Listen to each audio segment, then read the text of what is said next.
Assalamualaikum warahmatullahi wabarakatuh. Di video sebelumnya kita sudah membahas mengenai teks anekdot. Nah, di video kali ini Ibu akan membahas mengenai kaidah kebahasaan teks anekdot dan bagaimana cara atau langkah untuk menulis teks anekdot. Disimak sampai selesai ya videonya. Pola penyajian teks anekdot. Yang dimaksud dengan pola penyajian adalah bentuk teks tersebut. Nah, dalam bentuk teks anekdot ini ada dua bentuk. Yang pertama dialog, yang kedua narasi. Kalau dialog itu menggunakan kalimat langsung. Kalau narasi dia menggunakan kalimat tidak langsung. Nah, ciri-ciri menggunakan kalimat langsung itu di sini bisa kalian lihat. Yang pertama, ada nama tokoh yang berbicara. Kemudian dengan nama tokoh dengan apa yang dibicarakan itu dipisahkan dengan tanda titik 2. Kemudian apa yang dibicarakan ada di dalam tanda kutip. Nah, setelah tanda kutip biasanya menggunakan huruf kapital. Ini adalah contoh-contoh yang menggunakan kalimat langsung. Oke, ini adalah bentuk yang kedua, bentuk narasi. Nah, bisa kalian lihat di sini adalah salah satu contoh bentuk teks anekdot yang menggunakan narasi. Nah, ini adalah menggunakan kalimat tidak langsung. Bisa dilihat ya perbedaannya. Kalau tadi itu menggunakan kalimat langsung, nama si tokoh, kemudian langsung apa yang diucapkan. Kalau misalkan ini menggunakan kalimat tidak langsung. Bisa kalian lihat di sini. Apakah benar? Teriak jaksa. Jadi ada keterangan. Siapa yang berbicara, siapa yang menjawab.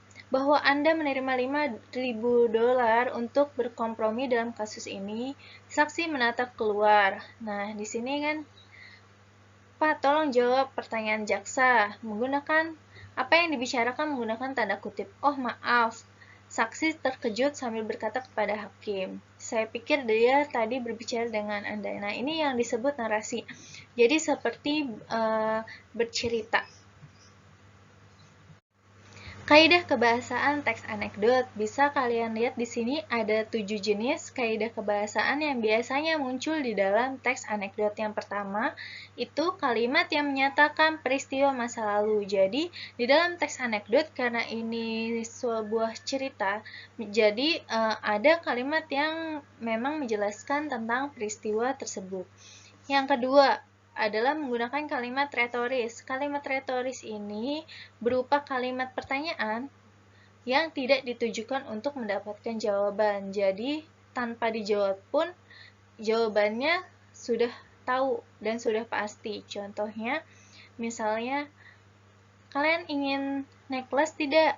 Nah, itu tanpa dijawab pun pasti jawabannya, iya, mau. Nah, itu adalah kalimat retoris. Jadi, tidak membutuhkan jawaban. Yang ketiga adalah konjungsi waktu. Nah, konjungsi waktu ini adalah kata penghubung yang berhubungan dengan waktu. Contohnya, sejak, setelah, ketika, kemudian, lalu, akhirnya, sebelumnya, dan sebagainya. Terus yang keempat, kalimat tanya. Menggunakan kalimat tanya. Nah, ini kalimat tanya atau biasa disebut dengan kalimat interrogatif. Ini berupa kalimat tanya untuk menanyakan sesuatu. Kalau tadi kalimat retoris itu kalimat tanya yang tidak membutuhkan jawaban, tapi untuk kalimat tanya ini kalimat tanya yang butuh jawaban karena tujuannya untuk menanyakan sesuatu. Yang kelima, kalimat imperatif. Kalimat imperatif ini bisa disebut dengan kalimat perintah. Jadi, kalimat imperatif ini biasanya terdiri dari perintah, permohonan atau permintaan, ajakan atau larangan. Itu semua masuk ke dalam kalimat imperatif. Yang keenam, menggunakan kalimat seru. Nah, kalimat seru ini bukan kalimat yang bertanda seru, bukan ya. Jadi, kalimat seru ini adalah kalimat yang mengungkapkan perasaan atau ekspresi, biasanya ditandai oleh kata oh, aduh, wah, waduh. Nah, kalian sering menggunakan kata-kata itu ya. Itu adalah kata-kata seru. Jadi, di mana ada kalimat yang menggunakan kata seru yang tadi sudah dicontohkan itu, oh, aduh, wah, waduh yang sering kalian ucapkan, itu masuk ke dalam kalimat seru. Jadi ingat, bukan kalimat yang bertanda seru ya, tapi kalimat yang ada kata serunya seperti tadi. 7. Kata kerja atau biasa disebut verba. Nah, kata kerja ini biasanya menunjukkan kegiatan atau perbuatan. Baiklah, ini ada sebuah teks anekdot yang berjudul Kisah Pengadilan Tindak Pidana Korupsi. Kita akan sama-sama untuk latihan menganalisis kebahasaan teks anekdot dalam teks ini. Nah, kita baca dulu ya. Pada puncak pengadilan korupsi politik, jaksa penuntut umum menyerang saksi. Apakah benar, teriak jaksa, bahwa Anda menerima $5.000 untuk berkompromi dalam kasus ini? Saksi menatap keluar jendela, seolah-olah tidak mendengar pertanyaan. Bukankah benar bahwa Anda menerima $5.000 untuk berkompromi dalam kasus ini? Ulang pengacara. Saksi masih tidak menanggapi. Akhirnya hakim berkata, "Pak, tolong jawab pertanyaan jaksa." "Oh, maaf." Saksi terkejut sambil berkata kepada hakim, "Saya pikir dia tadi berbicara dengan Anda." Nah, ini adalah sebuah teks anekdot yang berupa menyindir si jaksa tersebut ya. Oke, kita analisis kebahasaan yang pertama itu kalimat yang menyatakan peristiwa masa lalu. Di sini ada di kalimat pertama, sini pada puncak pengadilan, maaf ya, nggak lurus. Pengadilan korupsi politik, jaksa penuntut umum menyerang saksi. Nah, ini adalah kalimat yang menyatakan peristiwa masa lalu. Di sini menjelaskan peristiwa mengenai si jaksa itu jaksa penuntut umum ini menyerang si saksi. Oke, selanjutnya kalimat retoris mana yang merupakan kalimat retoris dalam teks ini? Tadi apa kalimat retoris? Kalimat tanya yang tidak membutuhkan jawaban. Nah, di sini si jaksa itu bertanya apakah benar bahwa, nah ini merupakan kalimat retoris nih. Maaf ya kalau bergelombang-gelombang ini gak bisa lurus. Nah, ini menerima $5.000 untuk berkompromi dalam kasus ini. Nah, ini merupakan kalimat retoris karena si saksi merasa itu tidak perlu dijawab. Kemudian kebahasaan yang selanjutnya, di sini ada nggak konjungsi waktunya? Nah, konjungsi waktu ada tidak? Nah, di sini ada konjungsi waktu ya, yang akhirnya hakim berkata. Nah, ini di sini akhirnya hakim berkata. Nah, ini akhirnya. Ini adalah merupakan konjungsi waktu. Selanjutnya, kata kerja. Apakah di sini ada kata kerja? Bisa kita lihat. Di sini kata kerja, saksi menatap. Nah, ini merupakan menatap, itu adalah kata kerja. Menatap. Terus ada lagi? Mendengar, tidak mendengar. Nah, ini. Ini merupakan juga kata kerja.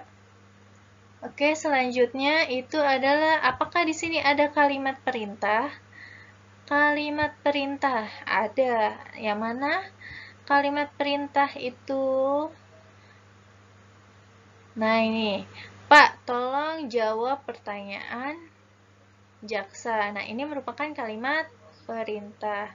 Selanjutnya, kalimat tanya. Apakah di sini ada kalimat tanya? Ada ya? Ada. Nah, di sini. Bukankah Benar, Anda menerima $5.000 untuk berkompromi dengan kasus ini. Ini adalah kalimat tanya. Dia membutuhkan jawaban. Oke, terakhir adalah kalimat seru. Ayo, yang mana kalimat seru? Di sini kita cari dulu kata serunya. Ada tidak ada kata seru? Ada nih. Oh. Nah, berarti kalimat serunya, oh maaf. Ini adalah kalimat seru. Bisa ya untuk menganalisis kebahasaan teks anekdot. Menyusun teks anekdot berdasarkan struktur dan kebahasaan. Di sini ada 3 cara. Yang pertama itu menceritakan teks anekdot dengan pola berbeda. Nah, ini maksudnya mengubah misalnya teks anekdot itu berbentuk narasi diubah menjadi dialog, atau sebaliknya, berbentuk dialog diubah menjadi teks narasi. Yang kedua, kalian bisa menyusun teks anekdot itu secara mandiri. Yang ketiga, kalian bisa menceritakan teks anekdot itu secara lisan. Nah, ini merupakan langkah-langkah menyusun teks anekdot secara mandiri. Di sini ada 5 langkah. Yang pertama, amati lingkungan sekitar kalian. Apa sih yang bisa kalian angkat permasalahan untuk dibuat sebagai teks anekdot? Kemudian yang kedua, tentukan temanya. Tema teks anekdot itu yang ingin kalian buat, temanya apa? Yang ketiga, tentukan sesuatu yang ingin kalian kritik.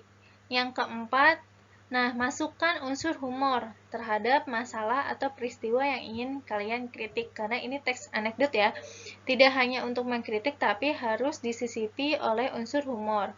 Yang kelima, buatlah narasinya, ceritanya teks anekdot tersebut dari awal sampai akhir dengan memasukkan humor tadi ke dalam teks anekdot yang kalian buat.